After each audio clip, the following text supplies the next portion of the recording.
Good evening. My name is Jessica Sperry, and it's my pleasure to be back at Pioneer Valley Christian Academy, where I began my teaching career almost 20 years ago.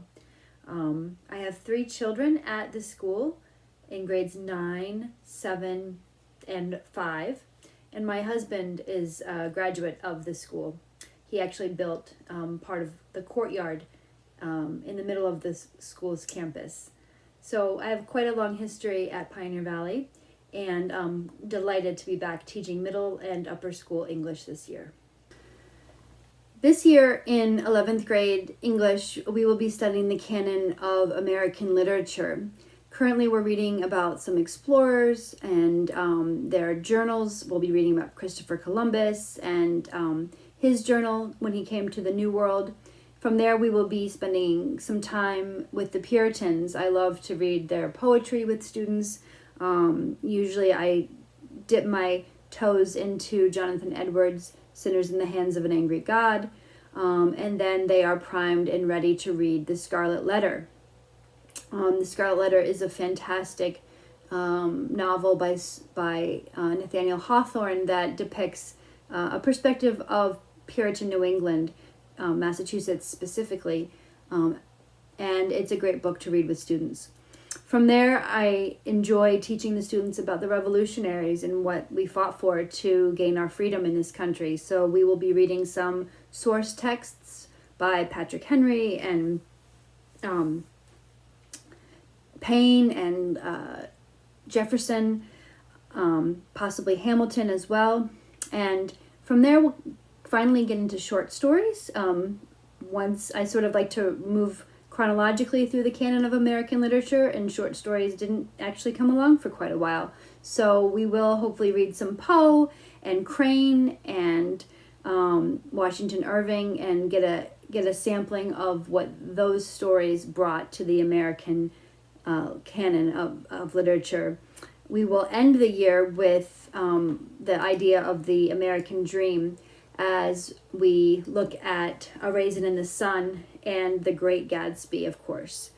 So we have a lot of great literature coming up. I do like to teach this course with a mixture of poetry and original documents and novels and plays, so that the students get a real sampling of the whole canon of American literature. I also have found that it is impossible to teach this course without integrating a biblical worldview. I've taught American literature for a number of years now. Last year I actually taught it at a secular school for the first time in my life. I had spent 1 year at a secular school.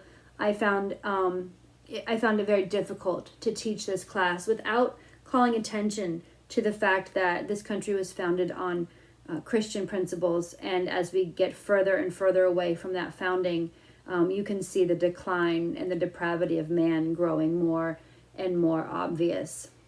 So this is a great course to sort of watch that trajectory of man becoming really more depraved as he falls further away from God and more in love with his own self and what he can attain on his own.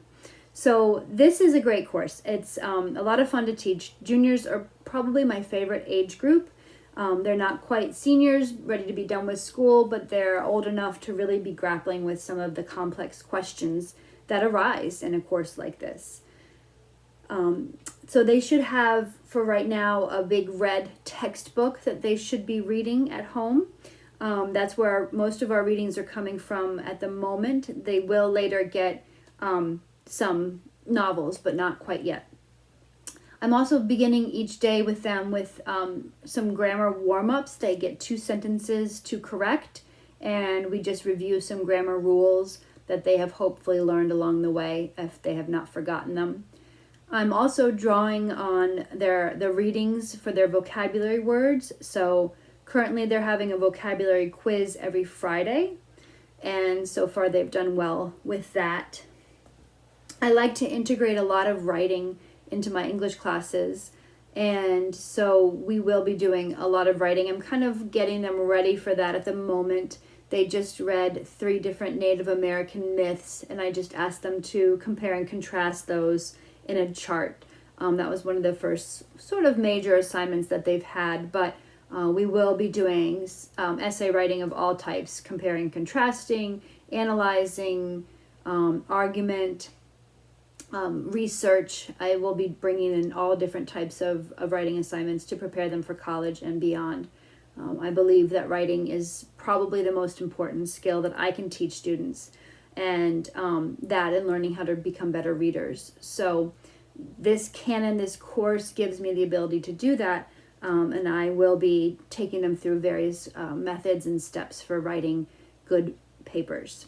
The other thing that I like to teach juniors to do is be good note takers. Some of them come with good note-taking skills, and some need some improvement. So along with learning how to write formal papers, I hope to teach your students how to become better note takers as well.